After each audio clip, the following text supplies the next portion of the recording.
Bismillahirrahmanirrahim. Assalamualaikum warahmatullahi wabarakatuh. Alhamdulillah, assalatu wassalamu ala rasulillah wa ala alihi wa sahbihi wa mawalah. Asyhadu an la ilaha illallah wahdahu la syarikalah. Wa asyhadu anna muhammadan abduhu wa rasuluhu la nabiyya ba'dah. Wa la hawla wa la quwata illa billah wa ba'd. Ikhwatal iman, a'azakumullah jami'an. Yang saya muliakan, saya hormati para pengurus sekolah dan yayasan dari Fi Ahsanit Taqwim Temanggung, dan juga buat ayah dan bunda, wali santri, wali siswa dari sekolah Fi Ahsanit Taqwim Temanggung, mulai dari tingkat PAUD, SD, SMP, dimanapun saat ini berada. Alhamdulillah kembali kita melanjutkan pembahasan kita mengenai fikih usroh, pembahasan mengenai keluarga yang sejatinya sesuatu yang sangat luas, yang bisa kita jadikan sebagai sebuah tekad kita untuk mengokohkan keluarga kita. Terutama kita di bulan Sya'ban ini, kita berada di bulan yang detik-detik kita berupaya berburu sesuatu yang menjadi cita-cita kita dalam kehidupan, yaitu berburu mendapatkan keberkahan di bulan yang penuh kemuliaan, bulan penuh keberkahan, Syahrul Mubarak, Syahrul Ramadan. Bulan Ramadan inilah yang kita harapkan menjadi bulan sebagai bulan islah, bulan perbaikan, baik perbaikan diri maupun perbaikan keluarga. Di mana perbaikan diri dan perbaikan keluarga dimulai dari bagaimana kita menghayati kehidupan dengan sungguh-sungguh memahami apa yang kita cari di dalam kehidupan ini. Sejatinya yang kita cari dalam kehidupan ini adalah keberkahan yang itu menjadi inti di dalam kehidupan setiap muslim. Makanya setiap hari kita berdoa, kita selalu berdoa yang kita raih keberkahan. Seperti doa saat kita bertemu dengan sesama kaum muslimin. Assalamualaikum warahmatullahi wabarakatuh. Keberkahan.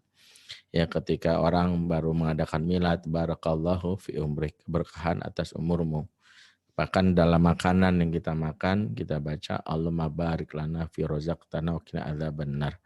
Keberkahan lah yang kita harapkan, dan itu juga yang Rasulullah doakan kepada seseorang yang baru saja menjadi pengantin alias memulai kehidupan berumah tangga.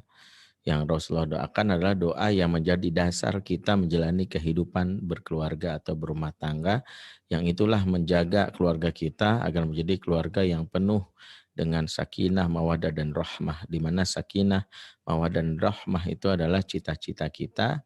Namun sakinah, mawaddah, dan rahmah ini akan hilang seiring dengan asas yang hilang dalam rumah, yaitu keberkahan. Makanya Nabi SAW mendoakan pengantin baru dengan doa barakallaka wa baraka alaika wa jama'a bainakuma fi khairin. Keberkahan atasmu dan atas orang-orang yang sekitarmu, dan semoga kalian dikumpulkan dalam kebaikan. Doa ini kalau kita baca dalam hadis riwayat Ahmad, sejatinya doa yang Rasulullah ajarkan untuk mengganti tradisi kaum-kaum jahiliyah yang dalam pelafalan doa kalau ada seseorang yang baru mulai berkeluarga, selalu dimulai dengan doa-doa yang tidak esensial seperti yang diajarkan Rasulullah. Ada doa yang sering diucapkan oleh mereka dan bisa jadilah doa yang dipopulerkan sebagian kita kalau ada pengantin baru. Mereka terbiasa kalau ada pengantin baru berdoa dan kalimat birrifa iwal banin. Semoga kalian rukun dan banyak anak gitu. Jadi ini doa yang selalu diucapkan oleh mereka. Semoga rukun dan banyak anak Ternyata nih doa inilah yang tidak disukai oleh Rasulullah. Maka ada satu sahabat bernama Aqil bin Abi Thalib. Waktu beliau baru saja berumah tangga, menjalani kehidupan pertama kali berkeluarga, pada saat mengundang tamu undangan, kemudian kawan-kawan yang berasal dari Bani Jushaim mengucapkan doa yang selama ini sering dilontarkan, birrifa iwal banin, semoga rukun dan banyak anak gitu. Apa kata Aqil kepada kawan-kawannya? La taf'alu dzalik. Jangan kalian ucapkan itu. Jadi justru tidak disukai, walaupun mungkin secara makna bagus Rukun kan enak, banyak anak juga. Tapi rukun dan banyak anak kalau tidak berkah, ini jadi musibah. Kita tahu rukunnya Abu Lahab dan istrinya, tapi ujung rumah tangga mereka kemana? Saya sulana ronzata lahab wa mra'atuhu hamalatal hatab. Kami lemparkan Abu Lahab ke neraka, demikian juga istrinya sang pembawa kayu bakar. Jadi istrinya dalam hal ini dan Abu Lahab masuk neraka padahal mereka dikenal sebagai the best couple. Kenapa? Karena rukun mereka tidak didasari keberkahan. Demikian juga dengan apa yang diucapkan semoga banyak anak ya, banyak anak. Sesuatu yang sejatinya ya kita harapkan ya menjadi dasar kita untuk ya menjalani kehidupan rumah tangga. Tapi kalau anak tidak berkah, maka bisa jadi penyebab stroke pertama orang tua. Karena anak yang tidak berkah malah akan membuat kita merasa sakit-sakitan, memandang perilakunya yang menyesakkan dada. Maka itulah doa yang diucapkan adalah keberkahan. Dan inilah yang sejatinya yang harus kita buru ya dalam kehidupan kita berkeluarga. Ketika keluarga itu barokah, maka makna barokah sendiri kata para ulama ziyadatul khair ya, bertambah-tambahnya kebaikan. Di mana kalau kebaikan itu bertambah, maka akan mengusir keburukan. Ya, innal hasanat yudhibna sayiat. Ya, surat Hud 114. Sesungguhnya kebaikan yang banyak akan mengusir keburukan. Nah, ya, kebaikan yang banyak akan mengusir keburukan. Itulah mengapa keluarga yang barokah biasanya keluarga yang kokoh. Keluarga yang punya benteng, keluarga yang bisa menahan gempuran dari segala keburukan yang ada di luar. Ya mulai dari mungkin adanya orang-orang yang merusak keluarga dengan adanya pelakor atau adanya orang-orang yang ingin mendekati anak kita, menawarkan narkoba atau predator seksual. Allah jaga keluarga ini. Ya, salah satunya adalah karena adanya keberkahan. Nah, dengan bulan Ramadan sejatinya kita sedang berupaya memperbaiki keluarga kita. Bisa jadi selama ini yang kita menghadapi masalah dengan anak-anak, menghadapi masalah dengan pasangan, yang kita pikirkan tuh masalah teknis. Aduh, gimana ya? Ya, aduh cara saya komunikasi sama istri saya salah. Itu sejatinya mungkin tepat, tapi belum lengkap kalau urusan yang terkait dengan spiritual diabaikan. Karena yang membuat anak-anak kita atau pasangan kita bisa dekat sama kita itu bukan karena urusan yang terkait dengan semata-mata teknis. Mohon maaf ya. Sejatinya yang membuat kita dekat dengan pasangan kita, dekat dengan anak-anak kita semata-mata karena Allah yang mengikat hati mereka. Dan ini ditegaskan oleh Allah dalam surat Al-Anfal ayat 63. Inilah kata kuncinya bagaimana kita memahami upaya kita membangun kehidupan dalam berkeluarga itu harus dibarengi dengan kesadaran bahwa Allah lah yang menjadi sumber ya yang mengikat hubungan kita dengan keluarga kita. Kata Allah wa allafa baina qulubihim. Dialah Allah yang menyatukan hati mereka. Law anfaqta ma fil ardi jami'a ma alafta baina qulubihim. Supaya kamu mengumpulkan harta di muka bumi untuk menyatukan hati manusia, ma alafta baina qulubihim. Enggak bakalan bisa kata Allah. Walakin Allah alafa bainahum. Tapi Allah lah yang menyatukan hati. Ini penegasan dari Allah. Maka kalau kita lihat asas pertama dalam menjalin hubungan dengan keluarga, perbaiki dalam hubungan dengan rumah tangga, bagaimana misalnya kita ya berupaya menjaga keluarga kita dari segala macam keburukan, diikatkan hubungan cinta dengan pasangan, didekatkan dengan anak, maka yang pertama adalah sejauh mana hubungan kita dengan Allah. Ya, sehingga banyak ulama yang menyebutkan bahwa hubungan kita dengan pasangan dan anak itu wajib dengan rumus cinta segitiga. Apa itu cinta segitiga? Cinta segitiga adalah bagaimana kita memahami ya kalau ini segitiga, ini Allah paling puncak, kanan dan kiri adalah hubung kita dengan pasangan kita. Semakin dekat dengan Allah, semakin dekat dengan pasangan atau anggota keluarga, semakin jauh dengan Allah, semakin jauh dari pasangan, semakin jauh dari anggota keluarga yang lain. Maka inilah rumus yang wajib kita yakini. Betapa Allah ingin menegaskan dalam urusan berkeluarga prioritas adalah Allah.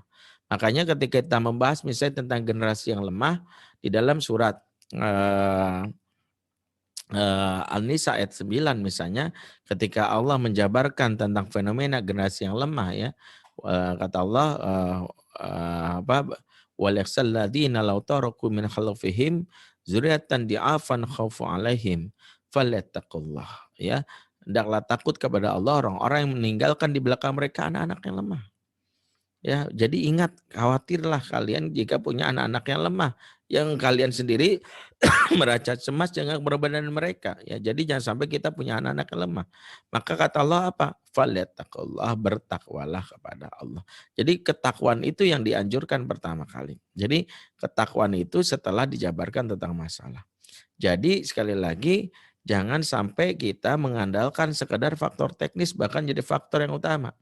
Bahkan faktor teknis itu pun sejatinya adalah wasilah, bukan itu yang membuat ya perubahan yang terjadi dalam keluarga kita, termasuk perubahan di anak-anak kita ya. Bahkan dalam zikir yang sering kita baca dan ini menjadi pengingat kita, ya Hayyu ya Qayyum bi rahmatika astaghits aslih li sya'ni kullah wala taqilni ila nafsi qarfata ain. Lihat kata wala taqilni ila nafsi, janganlah engkau sandarkan kepada diriku ya kemampuan meskipun sekejap mata. Jadi jangan sampai aku menggantungkan kepada diriku walaupun sekejap mata. Jangan sampai ada di antara kita mengatakan, oh ya karena saya seorang psikolog lah anak saya tertangani. Karena saya pernah ikut kajian parenting dan saya tahu teknisnya, anak saya bisa terselamatkan. No, ini justru membuat kita rusak akidah. Bahwa yang membuat anak-anak itu terperbaiki, yang utama adalah karena Allah yang berkehendak. Karena Allah yang mengizinkan anak kita baik, terutama karena kita menjaga hubungan dengan Allah Subhanahu wa taala. Nah, inilah konsep dasar yang menjadi pengingat. Nah, dalam hal inilah mengapa momentum Ramadan adalah momentum untuk kembali memeriksa sejauh mana dalam problematika rumah tangga ini kita menyadarkan diri di hadapan Allah Subhanahu wa taala. Sungguh-sungguh kita berburu yang hal-hal yang menjadi pintu-pintu kebaikan. Terutama bagaimana bulan Ramadan ini menjadi sarana kita mengokohkan kembali keimanan dan ketakwaan sebagai dasar kita untuk meraih keberkahan yang tadi kita harapkan. Karena kan salah satu ibadah yang kita tahu yang menjadi dasar kita dalam ibadah Ramadan adalah puasa. Dan puasa itu ujung-ujungnya jika kita perhatikan la'allakum tattaqun. Dan ketakwaan itu yang disebutkan dalam surah Al-A'raf ayat 96. Law anna ahlal qura amanu wattaqau la fatahna alim barakati minas sama'i wal ard ya walakin kadzamu fa akhadnahum bima kanu yaksibun. Kata Allah, sekiranya penduduk negeri ini ya secara komunal diingatkan Allah, sekiranya penduduk sebuah negeri beriman dan bertakwa, kami bukakan keberkahan dari langit dan bumi. Jadi keberkahan itu akan dibukakan dengan syarat iman dan takwa. Padahal keberkahan itu yang kita buru. Maka Ramadan ini akan menjadi sia-sia kalau kita tidak mencari ibadah di bulan Ramadan, yang cari bisnis. Aduh Ramadan alhamdulillah nih. Ya diingatkan, sayang kita mau Ramadan, jangan lupa ya nanti jualan rendang ya, jangan lupa ya, kita jualan menu buka ya, jangan lupa ya kita jualan kue-kue kering, kue lebaran, lumayan nih naik omsetnya. Jangan sampai kita justru menghilangkan esensi Ramadan.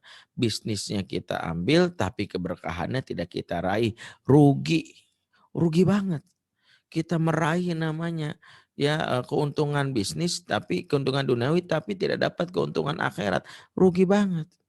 Maka kalau kita simpulkan bahwa yang dicari adalah keimanan dan ketakwaan itu tadi. Di mana keimanan dan ketakwaan itu adalah sesuatu yang Allah latih dari sepanjang hari kita dalam urusan kita beribadah. Bahwa kita sedang berupaya untuk membekali keimanan ketakwaan ini tidak dengan satu pintu saja.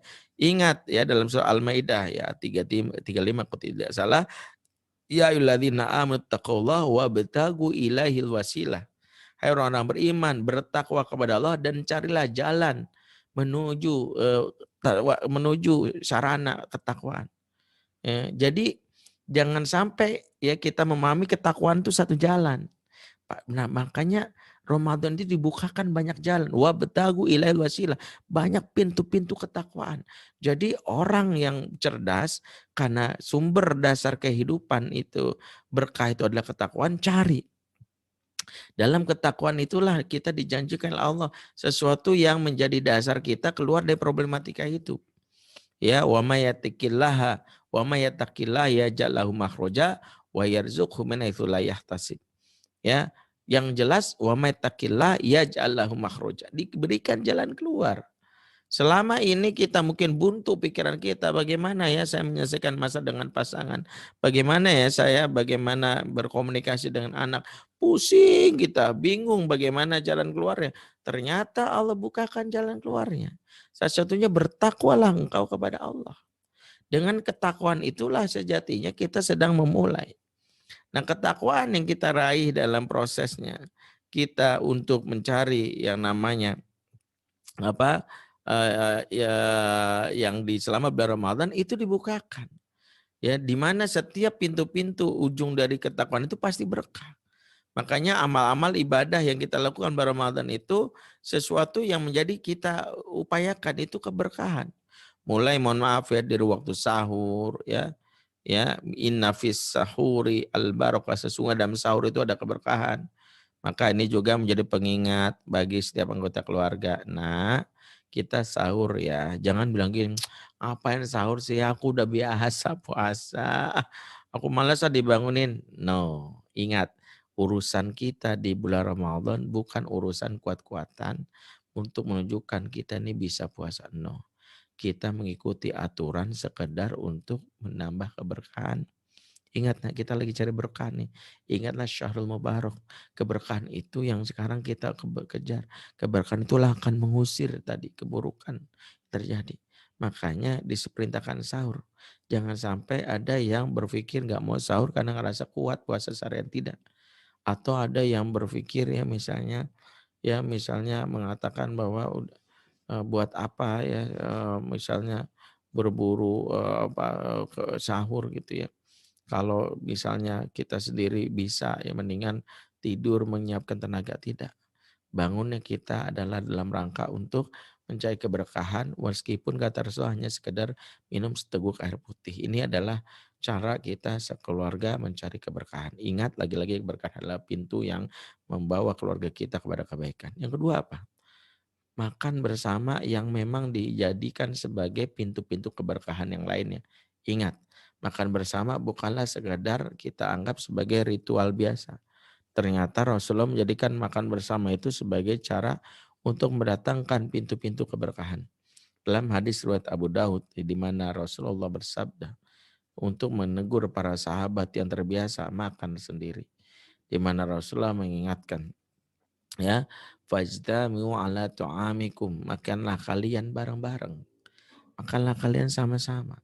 Diingatkan oleh Rasulullah, wadhkuru ismallahi alaih, sebutlah nama Allah di dalamnya, yubarak lakum fi, niscaya turun keberkahan kepada kalian. Disuruh makan bareng-bareng kata Rasulullah, jangan sendiri-sendiri. Betapa makan bareng itu sunnah yang mendambahkan keberkahan. Jadi di momentum Ramadan ini sebenarnya kita sedang dilatih sesuatu yang mendatangkan keberkahan sekaligus keakraban. Apa coba? Makan bareng. Kapan? Sahur. Coba deh. Selama ini mungkin sarapan pagi jarang makan bareng. Sebagian kita itu ada yang sebelum pagi-pagi udah buru-buru kantor ya, terutama ya sebelum corona di mana kita biasa ya berangkat lebih pagi, terutama di masyarakat yang kerja di perkotaan. Buru-buru. Sehingga makan bersama itu udah baik, padahal makan bersama itu sunnah. Makanya nanti di bulan Ramadan hati-hati. Contoh, jangan ada suami yang karena lalut malam kerja kemudian ngomong sama istri dan anaknya, aku nanti ayah nggak usah sahur ya, ayah udah sahur duluan. Ini udah melanggar ya pintu-pintu keberkahan.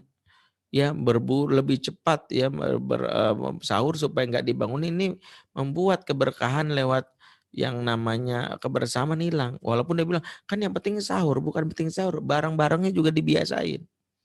Di mana barang-barang ini salah satu yang harus kita latih ya sebagai pintu-pintu keberkahan. Jadi jangan sampai ada yang merasa lebih duluan, atau ada yang mohon maaf nih, terutama ibu-ibu yang dengan hal ini mengatakan, aku kan lagi haid ya, nggak usah sahur ya. Mama tidur aja ya, udah disiapin tuh makanan dari jam 1 tinggal diangetin sendiri. Maka ini juga menghilangkan pintu-pintu keberkahan. Maka dalam fatwanya ya dari Lajnah Daimah, kumpulan para masyayikh, para syekh, para ulama ya, ulama kibar dari Saudi, itu mengingatkan khususnya para ibu-ibu yang dalam kondisi haid untuk tetap mengikuti sahur karena hadis ini. Selain sahur pertama ada keberkahan, yang kedua ibu-ibu yang mengikuti sahur makan bersama dengan pasangan. Ya anggaplah sarapan pagi yang didahulukan. Jadi kalau kita lihat dari sisi waktu sahurnya saja kita sudah dapat mengumpulkan 2 pintu keberkahan, Masya Allah. Dan di dalam keberkahan makan bersama, ya itu kita juga menambah keakraban. Betapa banyak ya kita makan bersama yang tidak terjadi di anggota keluarga karena kesibukan. Di mana makan bersama kita jadikan nih momen untuk menguatkan. Yang jadikan mohon maaf ya makan bersama sekedar makan sambil nonton TV, jangan. Makan bersama ini kita jadikan momen untuk ngobrol.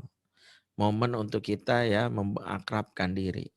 Momen untuk kita ya saling berbicara. Masya Allah. Dan itu memang dipraktekkan oleh baginda Nabi SAW kalau sedang makan bersama. Dan itu mungkin yang selama ini hilang di keluarga kaum muslimin. Ngobrol di saat di meja makan. Ya, bayangkan ada keluarga yang di meja makan malah sibuk dengan handphone dan gadgetnya. Dan ini ya beberapa kali kami temui ya, dan ini kadang-kadang kami menasihati diri kalau kami sedang di rumah makan, kami ingatkan diri, jangan ada ya gadget di antara kita, kan ini momen berharga nih, momen kebersamaan ya. Sebab ada yang kami temui, ada anggota keluarga yang kadang udah ngumpul bareng, udah susah-susah, datang pelayan, kami lihat langsung ya, ngumpul pelayan datang, menawarkan menu, setelah selesai menu tawarkan, kembalilah pelayan ke dapur. Masing-masing anggota keluarga ini malah mengeluarkan handphone masing-masing. Masing-masing malah sibuk dengan gadgetnya. Dan saat itu ketika saya lihat saya berpikir ya Allah. Walaupun kata istri ya cobalah husnuzon B ya bisa jadi mereka lagi rapat di grup WA kan gitu ya. Jadi kita juga melihat itu. Jadi kebersamaan itu jangan sampai terhalang ya dalam hal ini oleh media. Karena itu manfaatkan betul momentum Ramadan 30 hari sahur bareng mengakrabkan. Ya kalau buka mungkin banyak jadwal orang buka bareng dengan teman kantor, dengan teman kelas, dengan teman kerja banyaklah. Tapi kalau mau sahur biasanya kita bareng-bareng. Ini luar biasa. Berikutnya adalah di waktu sahur yang sejatinya sebagai momentum berkahan, jagalah supaya kita jangan sampai tidur lagi karena ada waktu yang justru turunnya keberkahan yang seringkali dilalaikan. Waktu inilah yang didoakan oleh Rasulullah Shallallahu Alaihi Wasallam sebagai waktu ya untuk turunnya keberkahan. Di mana Rasulullah mendoakan khusus buat umatnya ya khusus yang rajin bangun pagi, Allahumma barik li ummati fi bukuriha. Ya Allah berkailah umatku di pagi harinya. Masya Allah ini pengingat banget. Di mana Rasulullah mendoakan keberkahan bagi yang rajin bangun pagi. Ya ingat Rasulullah mendoakan bagi yang rajin bangun pagi. Jadi jangan sampai kita justru kehilangan momentum. Bahwa banyak sekali problematika keluarga modern ternyata ada yang disepelekan setelah saya analisis karena ada kebiasaan buruk. Yaitu tidur di waktu subuh. Para ulama ya kita lihat fatwa Ibnu Qayyim misalnya dalam kitab Zadul Ma'ad. Ya beliau mengatakan bahwa waktu subuh ini waktu gonimah. Bahkan orang berlomba-lomba kau perlu berebutan. Dan sebagian ya ba'dus salaf kata beliau itu membenci yakrahu nah, tidur di waktu subuh. Ya kenapa? Karena memang ini sesuatu yang membatalkan ya dalam ini keberkahan dalam keluarga. Malaikat datang ke masing-masing rumah untuk mendistribusikan keberkahan dari langit, malah tidur. Ini sesuatu yang tidak layak kita biasakan. Terjagalah dengan apa? Dengan banyak berzikir, banyak berbincang, perbuatan-perbuatan yang mubah dalam rangka untuk tidak membiasakan tidur sehabis subuh. Sekali lagi, ya ini juga menjadi salah satu terapi. Bagaimana waktu subuh ini menjadi dasar membiasakan salah satu amalan yang akan menambah kebaikan dalam rumah. Salah satunya adalah subuh berjamaah bagi laki-laki. Kalau kita lihat hadis-hadis khusus tentang utama salat subuh, Masya Allah. Makanya saya selalu mengatakan momentum subuh ini momentum banget untuk perbaiki anak-anak kita, perbaiki kualitas generasi muda kita. Sebab ada hadis yang mengisyaratkan betapa sholat subuh khususnya ini ya kalau kita dawamkan bisa menjadi sebuah terapi perilaku ya. Kata Rasulullah, man sholalillahi eh, arba'ina yauman fi jama'ah yudriku lahu takbiratal ula kutibat lahu baro'atan minan nar wa baro'atan minan nifaq ya. Au kama qala, ya. Jadi disebutkan siapa yang sholat karena Allah berjamaah ya selama 40 hari fi arba'ina yauman ya dan mendapatkan takbir pertama 40 hari. Apa yang terjadi kalau orang sholat ya 40 hari, dapatkan takbir pertama, kemudian dia berjamaah, maka kata Rasulullah dibebaskan darinya dari dua hal. Pertama dari siksa api neraka, Masya Allah, ini nikmat yang luar biasa, kita masuk surga tanpa harus disiksa. Yang kedua, dan ya dibebaskan dari sifat nifak, dari penyakit kemaksiatan. Nifak dimaksud nifak amali. Inilah yang dipakai resep misalnya sebagian terapis khususnya bagi kita yang menghadapi anak-anak bermasalah. Anak-anak yang sholatnya berantakan, mohon maaf gitu ya, pasti akan mempengaruhi dalam hal ini ya perilakunya dia. Dalam hal inilah disebutkan dalam surat Maryam ayat 59. Fakhalafa min ba'dihim alfun adha'u shalah wa taba'us syahawat. Kelak akan muncul di belakang mereka generasi yang suka mengabaikan sholat dan mengikuti hawa nafsu. Ayat ini mengingatkan generasi yang dimaksud itu mengabaikan sholat. Ya, bukan tarkus sholat. Kalau tarkus sholat meninggalkan sholat itu jelas-jelas sudah paling parah. Bahkan ada ulama yang mengkafirkan orang yang meninggalkan sholat. Tapi ini mengabaikan. Maksudnya apa? Ada orang yang sholat tapi dia tidak ya sesuai dengan keinginan yang Allah tetapkan. Bahwa Allah tidak memberitakan kita mengerjakan sholat. Tapi ya itu aqimis sholat, tegakkan sholat. Ayatnya mengatakan aqimis sholat, tegakkan sholat. Bukan i'malus sholah, ya lakukan sholat. Makanya jangan nanya gini, nak kamu udah mengerjakan sholat belum? Salah. Yang benar kamu udah mendirikan sholat belum? Karena yang Allah katakan mendirikan atau menegakkan. Ya, kalau ada orang yang mengabaikan sholat alias sholat tapi tidak mukimah, tidak tegak, sekadar mendirikan, apa yang terjadi? Maka dia akan mengikuti hawa nafsu. Wattaba'us syahawat. Inilah dasar kenapa anak-anak muda kita itu tidak bisa mengendalikan dirinya. Karena menyepelekan sholat, terutama sholat subuh yang menjadi dasar sholat-sholat yang lain. Itulah mengapa kalau kita lihat sholat subuh ini kita jadikan momentum di bulan Ramadan untuk perbaiki anak-anak kita. Ya, bagaimana anak kita latih supaya sebelum subuh sudah berangkat ke masjid. Dalam keadaan berwudu, mengejar takbir pertama dan tidak tidur lagi. Masya Allah.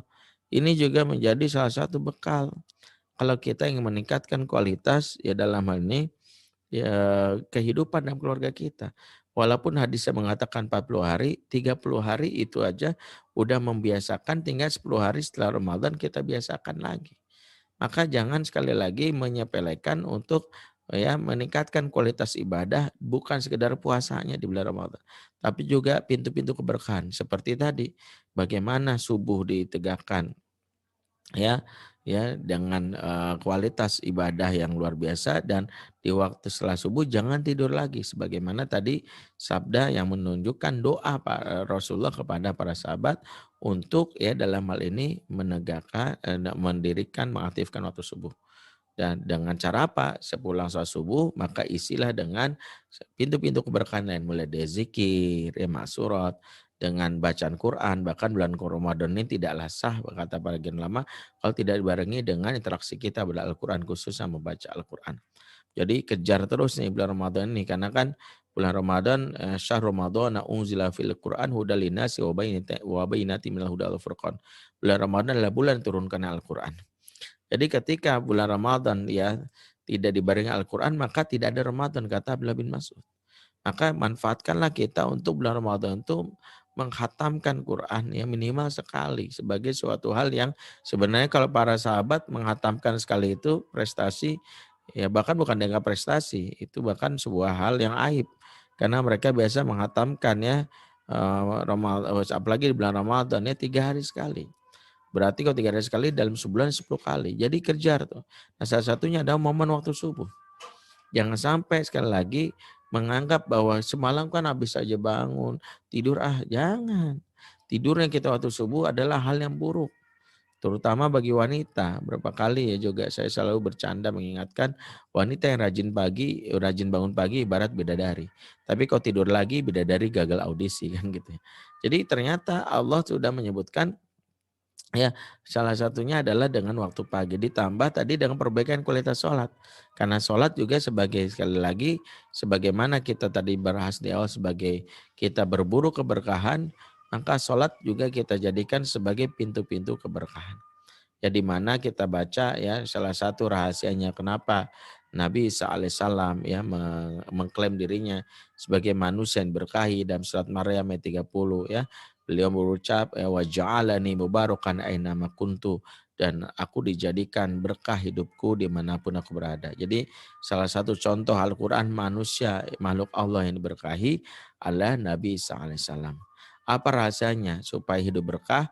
Ternyata lagi-lagi rahasianya hidup berkah baik berkah hidup dirinya, keluarganya, apa wa ausoni wassolati wazakati madum tuhaya. Dan aku diwasiatkan untuk menegakkan sholat dan zakat ya dimanapun aku berada sepanjang hidupku. Jadi Nabi Isa diresepkan yang pertama oleh Allah adalah salah satunya dengan wa ausoni bisolah yaitu dengan menegakkan sholat. Jadi lagi-lagi sholat lagi. Sehingga kalau kita lihat nih hampir masalah-masalah yang terjadi dalam kehidupan berkeluarga bisa jadi dari bolongnya sholat. Betapa banyak ya ada suami istri yang bisa jadi ya menganggap selama ini komunikasinya jelek ya, menganggap kita sudah tidak lagi sepaham. Tapi hanya sebatas faktor karena mohon maaf ya kita udah nggak sepaham, komunikasi berantakan. Tapi ada yang mungkin menjadi dasar yang tidak diperbaiki yaitu mengabaikan sholat. Sholat yang sudah diabaikan itu menjadi salah satu petaka. Dan ini pernah kami temui ya salah satu selebgram, ya mohon maaf ya nggak usah kepo siapa orangnya, ya dia datang kepada saya mengatakan sudah 19 kali ke psikolog ya Ustadz ke orang yang ke-20 ya jadi saya yang di nomor 20 kan.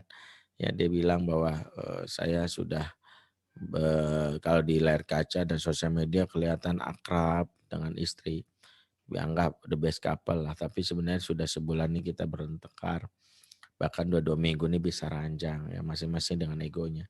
Saya mencoba mengalah, saya coba pelajari kata dia berbagai ilmu tentang komunikasi, psikologi Pak Sutri. Tapi entah kenapa masih aja sering bertengkar, masih aja sering berantem. Sampai saya pasrah lah, menyerah lah kalau memang cerai-cerai lah kasarnya begitu. Ya, saya udah bingung Ustaz, saya baca buku-buku tentang komunikasi Pak Sutri ya, ada Men from Mars ya, Woman from Venus ya. Dia baca begitu, tapi kok kenapa ya masih sulit mempraktekannya. Maka ketika saya coba pahami kondisi masalahnya, saya coba renungkan, sejatinya saya menyadari bahwa orang ini ya si mas-mas ini mungkin sudah bosan dengan nasihat psikolog karena 19 kali ya dia sudah datang. Maka bukanlah kebetulan kalau dia datang ke saya pasti butuh advice yang berbeda ya. Maka saya dengan spontan bertanya kepadanya, setelah subuhnya jam berapa mas? Saya nanya sesuatu yang mungkin nggak kepikiran sama dia. Dia pura-pura nggak denger, dia bilang, maksudnya apa Ustadz? Ya setelah subuhnya jam berapa? Terus dia langsung bilang, astagfirullahaladzim. Langsung, astagfirullahaladzim. Kenapa? Cerita aja. Malu Ustadz. Malu kenapa? Aduh, kadang saya nggak sholat Ustadz. Oh, soalnya saya kalau syuting tuh kadang sampai jam 2 dini hari Ustadz. Kalau udah capek banget saya tidur bablas tuh sampai jam 8 gitu. Ya kalaupun sholat ya jam segitu Ustaz, ya jam 8 gitu. Saya senyum. Itu bukan salat subuh Mas, itu sholat duha pakai kunut. Orang bilang sholat suha itu subuh menjelang duha gitu. Langsung dia malu itu. Terus dia nanya, emang mengaruh banget Ustaz? Ya ngaruh lah. Sholat itu bukan hanya tiang agama, tiang rumah tangga. Berantakan sholatmu, berantakan juga keluargamu. Makanya selalu saya mengatakan kepada orang yang mencari jodoh mantunya, ya terutama yang akan melamar anaknya yang gadis, salah satu ukurannya adalah yang bisa bangun pagi dan sholat berjamaah. Kalau dia nggak bisa bangun pagi berat saya bilang, karena bangun pagi aja susah apalagi bangun rumah tangga kan gitu. Jadi dia ukurannya seperti itu. Nah lagi-lagi Ramadan ini momentum banget. Momentum yang kita raih, yuk kita bikin checklist, yuk habis subuh jangan tidur lagi yuk.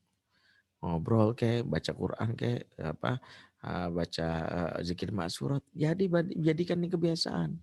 Jangan sampai kita kalah ya. lagi-lagi ada kalimat wa ausani bis sholati waz zakah, dan ingat pintu-pintu keberkahan lainnya kata beliau dalam ayat ini adalah waz zakah, yaitu dengan berzakat. Dan itu memang lagi-lagi momentum di bulan Ramadan, bahwa zakat itu juga bagian dalam rangka ya membersihkan jiwa yang kotor, keruh, amarah di antara kita, suami istri. Masih ada unek-unek yang tidak terkeluarkan. Maka solusinya adalah dengan salah satu dengan zakat. Di mana zakat itu adalah salah satunya adalah ya membersihkan jiwa ini dari penyakit-penyakit hati, penyakit kotor. Sebagaimana yang disebutkan ya dalam Al-Qur'an surah Taubah 103, "Khudz min amwalihim shadaqatan tutahhiruhum wa tuzakkim biha." Ambillah sebagian di harta mereka itu sedekah. Sedekah itu kan membersihkan, mensucikan jiwa. Jadi memang ibadah itu sangat relate dengan tujuan-tujuan spiritual.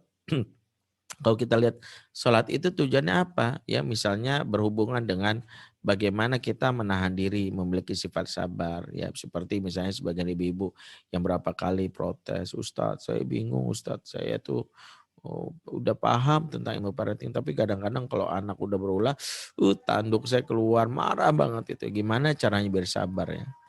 Maka ketika saya ditanya ini, saya kembali mengingatkan diri saya. Betapa kesabaran itu sesuatu yang digandeng dengan amalan yang membentuk otot kesabaran kita.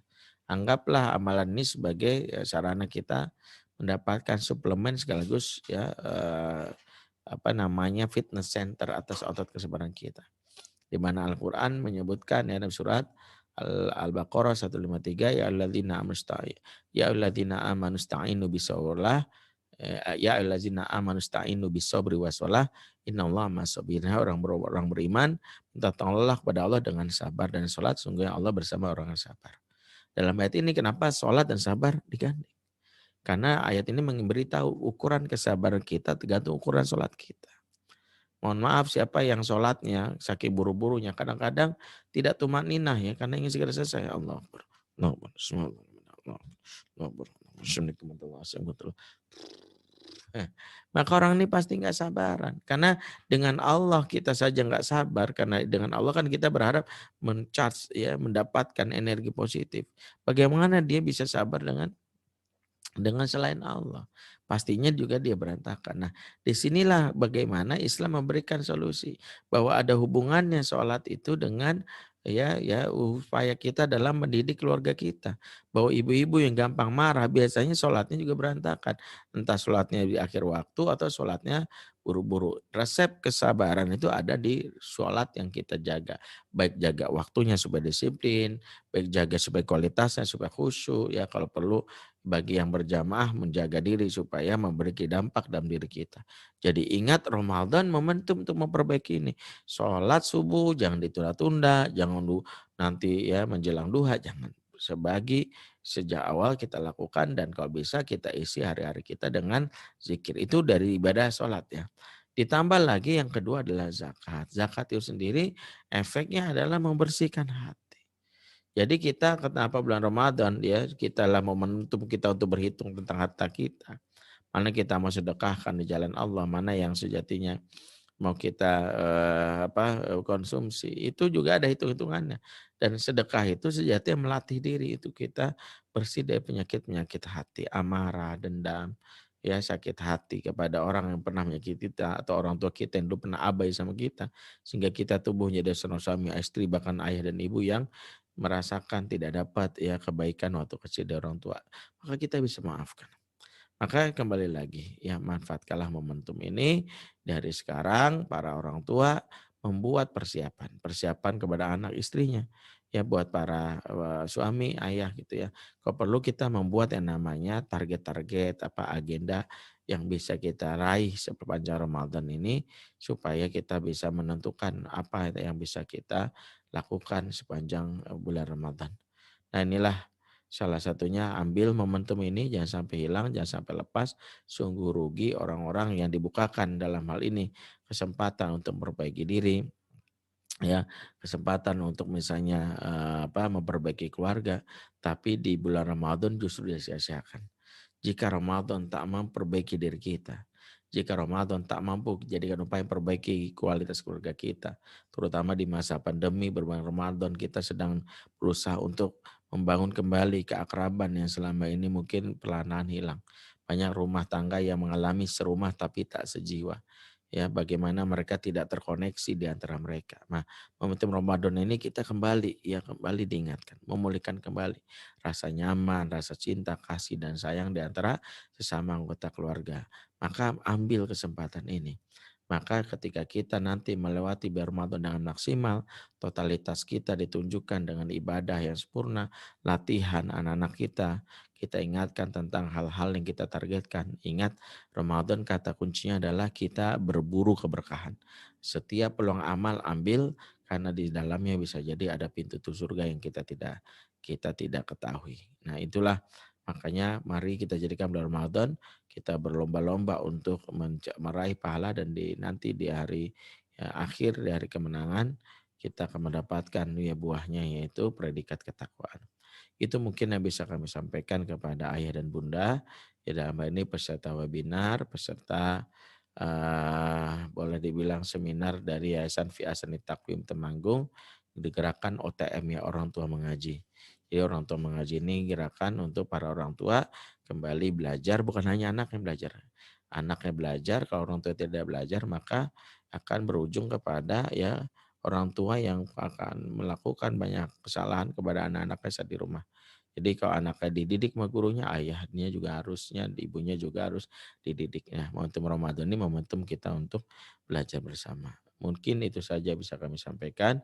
Mohon maaf jika ada hal-hal yang salah atau dirasa kurang. Sebagai informasi, izinkan juga saya menyampaikan informasi adanya buku saya yang baru terbit, yaitu buku Fatherman kedua yang menyuarakan hati suara ibu, suara hati bunda untuk ayah di mana ini buku ini bisa diunduh gratis di www.fatherman ya.id ya. Ini ya websitenya.